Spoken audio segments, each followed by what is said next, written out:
Bonjour et bienvenue. Dans la première partie, nous avons créé 5 feuilles de style et 2 feuilles de paragraphe.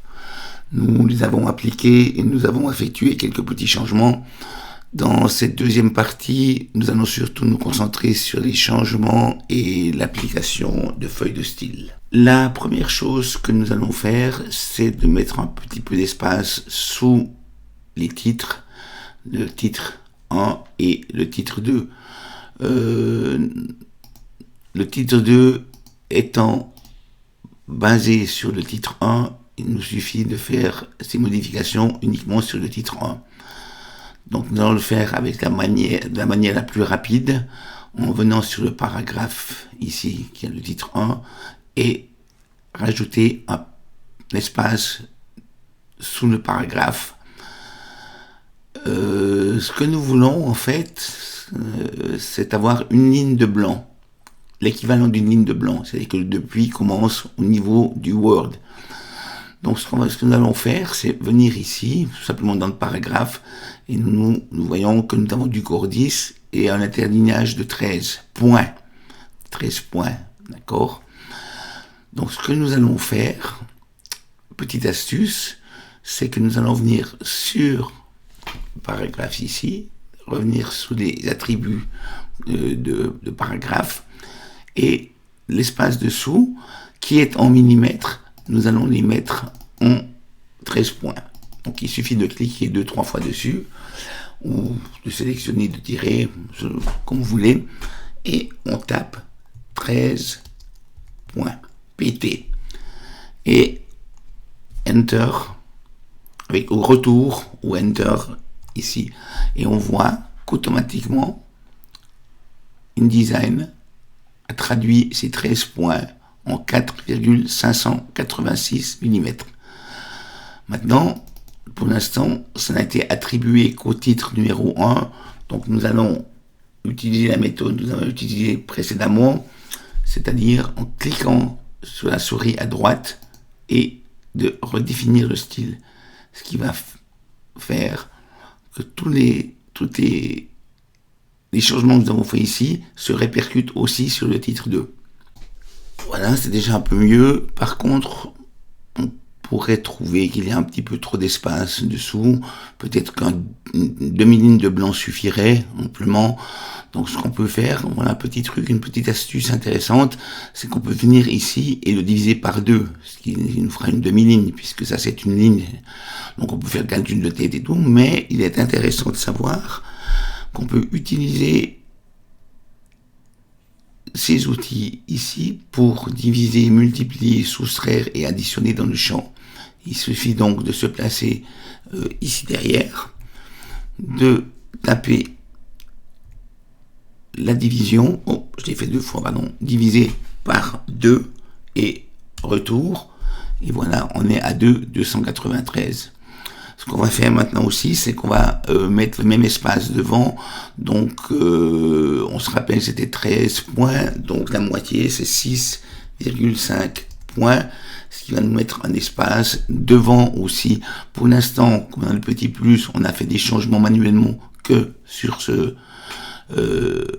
paragraphe. Donc, on va de nouveau cliquer à droite, redéfinir.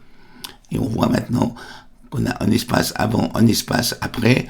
On l'a pas ici, parce que l'espace avant ne se met pas sur un style qui est au début d'un bloc. Bon, juste pour vérifier, il suffit que je prenne un paragraphe ici, et si je me mets devant ici, on voit que devant le style 1, on a aussi un espace d'une demi-ligne. Nous allons maintenant procéder de la même façon pour rajouter un espace entre les paragraphes.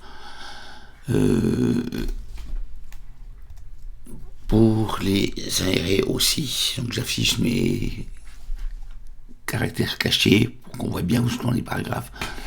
Avant de le faire sur ce paragraphe ici, dans la première partie, nous avions créé ce paragraphe ici, ce style de paragraphe qui est le texte rentré, et celui-ci qui est le texte source.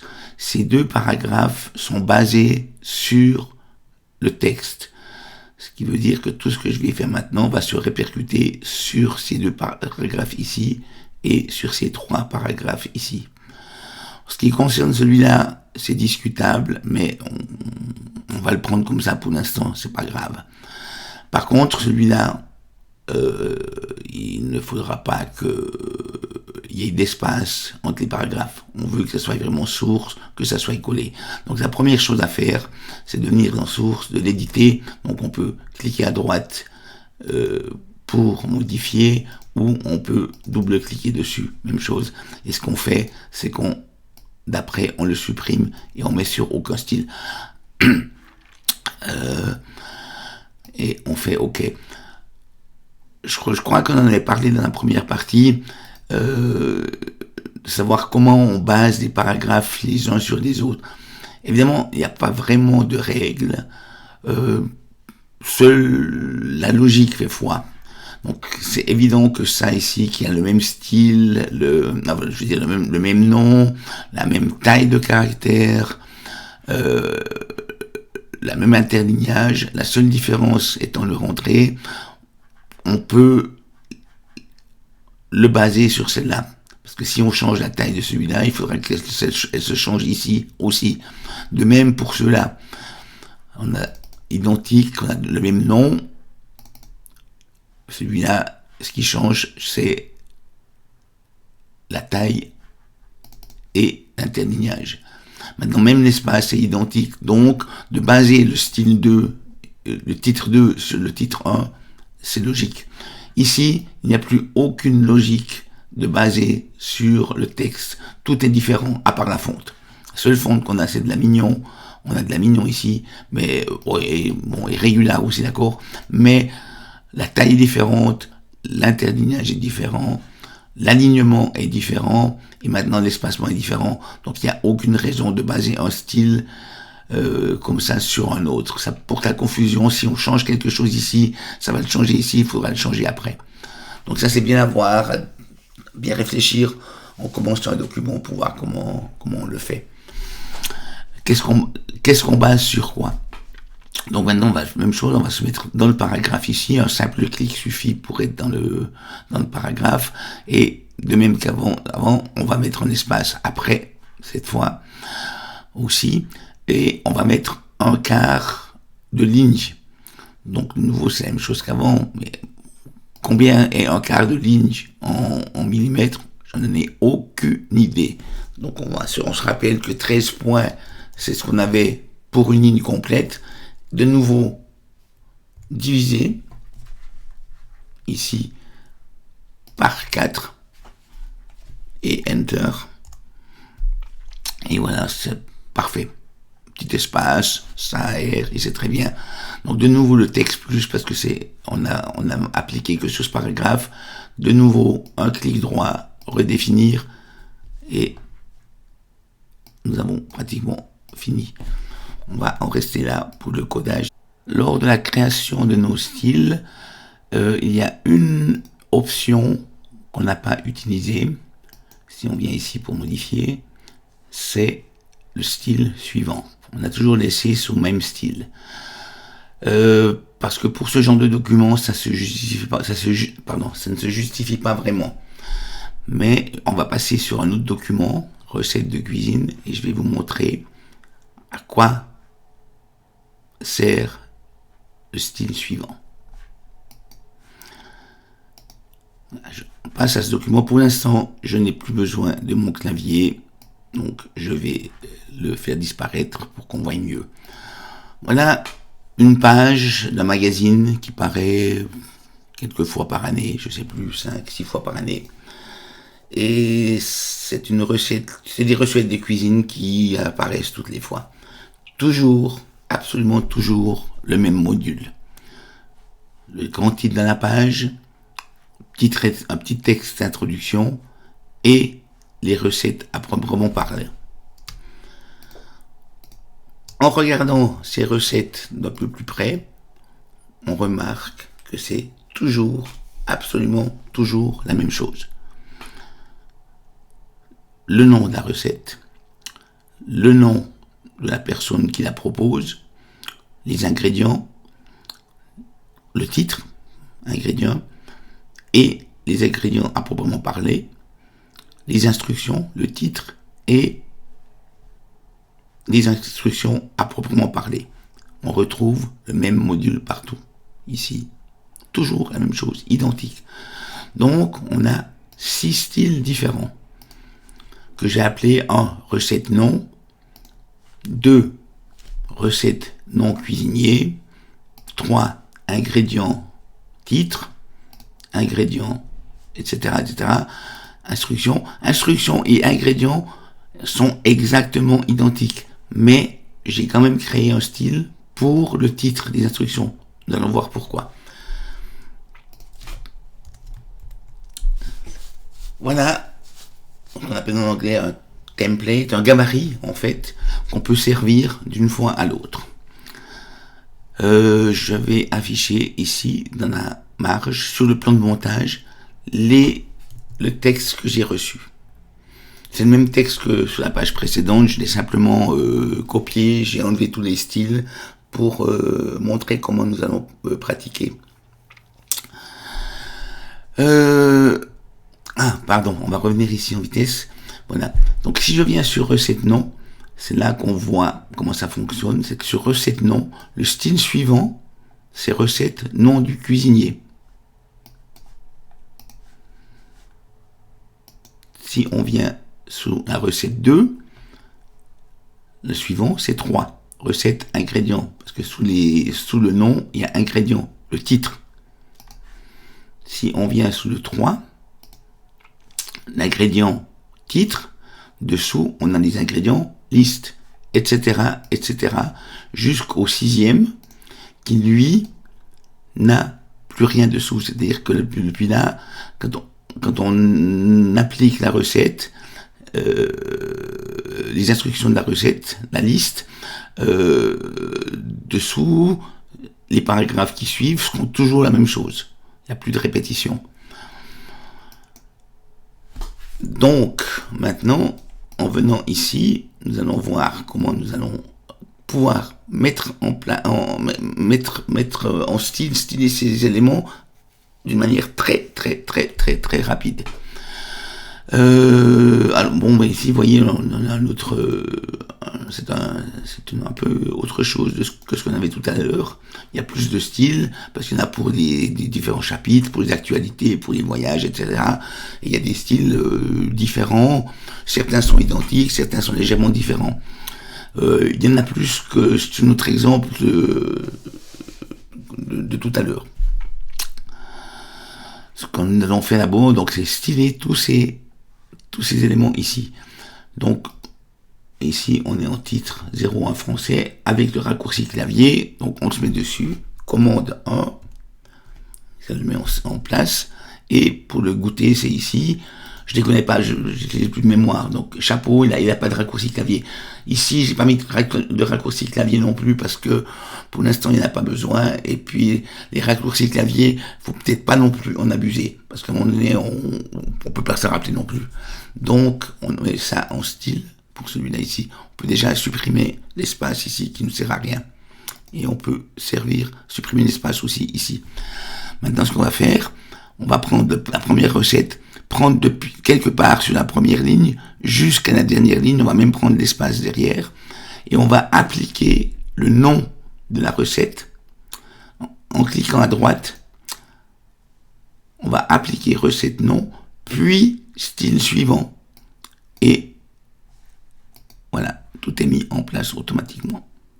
Tout est stylé en une seule fois. On va faire la même chose pour celui-là. Clic droit, style suivant.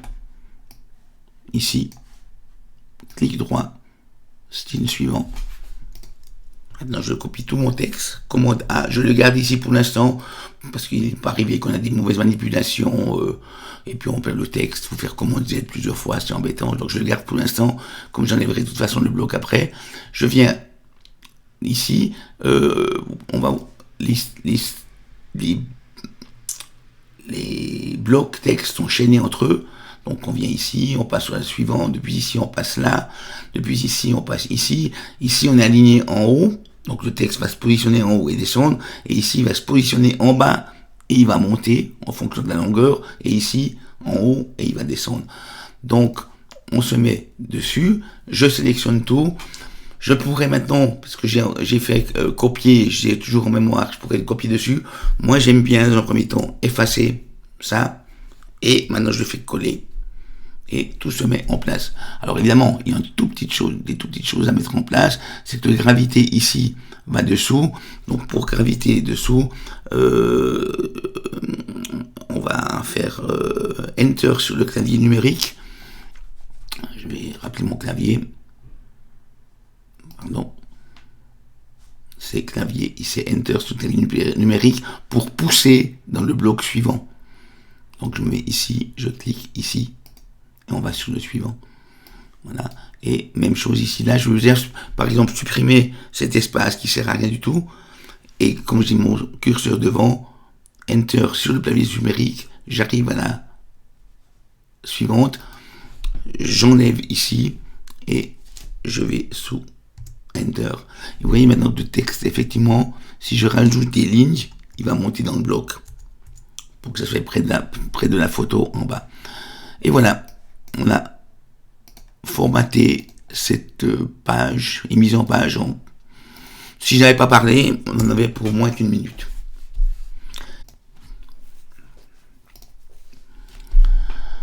Voilà, pour finir ce tutoriel, nous allons encore voir deux manières d'appliquer les styles. Dans la première partie, nous avons vu comment les appliquer avec le raccourci clavier ou simplement en cliquant dessus, comme ça. Alors un petit truc aussi, pour mettre le même style à tout le texte ici, il suffit de cliquer sur le bloc avec l'objet et flèche et de cliquer sur pas de paragraphe, et voilà, plus rien n'est stylé. La première méthode, on va commencer d'abord normalement avec, en se mettant sur le paragraphe, commande 1 pour le titre, et pour le 2, commande 4 pour le paragraphe. Nous allons maintenant utiliser l'objet pipette. Cliquons dessus, et ça c'est une manière très rapide aussi de styler du texte. Si ça continue sur plusieurs pages et qu'on le mettra assez souvent, on va peut-être aussi se remettre comme ça pour voir les paragraphes, où ils commencent, où ils finissent. Donc pour appliquer ce style-là à tous les paragraphes, je clique sur quelque part dans le paragraphe, je charge la pipette qui est maintenant dans l'autre sens et en noir, et je clique sur le paragraphe auquel je veux appliquer ce style. Ou, le cas échéant, comme la dernière fois, on peut venir sur ce paragraphe ici et celui-là, donc venir dessus et cliquer, et c'est mis en place automatiquement. Maintenant, la même chose irait pour celui-ci, titre 2, etc. Je peux reprendre la pipette ici, donc, et l'appliquer à notre titre ici, etc. etc. On va passer maintenant à une autre manière avec ce petit objet ici en haut, l'objet magique qui s'appelle application rapide. Ce que vous avez chez vous, si vous pressez, ça sera peut-être différent que ce que j'ai ici. Parce que ici, j'ai désactivé tous ces inclure. Pour l'exercice ici, il nous suffit juste d'inclure les styles de paragraphe, les styles de caractère, l'application rapide pour en faire une leçon, pour montrer des autres éléments, qu'est-ce qu'on peut faire avec. C'est assez complet, très intéressant pour gagner du temps. Pour nous ici, on va utiliser uniquement inclure les styles de paragraphe et les styles de caractère. Je le mets pour qu'il apparaisse ici au milieu. Pour le fermer, toujours par Escape, ici en bas. Ou Enter ici. On va pouvoir styler tout ce texte sans toucher la souris, à part en la mettant ici au début. Je la mets dans le premier paragraphe. Ce que je vais faire, c'est appeler l'application rapide ici. Pour l'appeler, c'est commande retour paragraphe. et elle apparaît. Elle garde en mémoire ce que j'avais tapé en dernier. Pour texte source, ça, c'est le titre 1. Alors, je peux taper T, ils arrivent tous, je peux défiler comme ça si je veux, sur titre 1, et je fais Enter. Je peux aussi taper 1. Comme le 1 n'apparaît qu'une fois, il me donne celui-là automatiquement, et de nouveau, retour paragraphe ici, Enter. Maintenant que je suis là, je passe au paragraphe suivant. Pour passer au paragraphe suivant, toujours avec commande, la touche magique vraiment, hein, commande, contrôle. Sur PC, c'est vraiment la touche qui fait tout. Donc commande et flèche bas, ce qui va me mettre automatiquement au début du paragraphe suivant. On a mon curseur au début du paragraphe. Je maintiens automatiquement ma touche commande pressée et je fais retour. Je suis en texte, je tape T. Texte, il est là. Enter. Flèche en bas. Texte de nouveau. Enter. Commande, flèche en bas pour le nouveau paragraphe. Titre numéro 2. Donc, j'appelle le quick, je tape 2. Par exemple, titre 2, automatiquement, Enter, etc., etc. On peut aussi, donc comme pour l'autre, venir ici et faire extension. Là j'ai 2 paragraphes de suite qui sont en texte. Donc, maintenant que je suis sur le premier, je presse ici, extension avec majuscule, je descends pour choisir le paragraphe. Encore une fois sur la flèche bas, ici donc, pour sélectionner le prochain paragraphe, Enter. Là je suis toujours en titre 2, j'avais 2, texte pour T, enfin T pour texte, pardon, Enter. Prochain paragraphe, là aussi 2, donc extension 1, 2, texte rentré, donc R, texte rentré, il est là, etc., etc. Je continue pas, mais vous avez compris le principe. Ça peut être intéressant. Certains aiment bien travailler sur un souris, donc c'est un petit truc qui peut être intéressant à utiliser. Voilà, c'est fini pour ce tutoriel. Merci de l'avoir suivi. J'espère que ces petits conseils vous aideront pour les feuilles de style.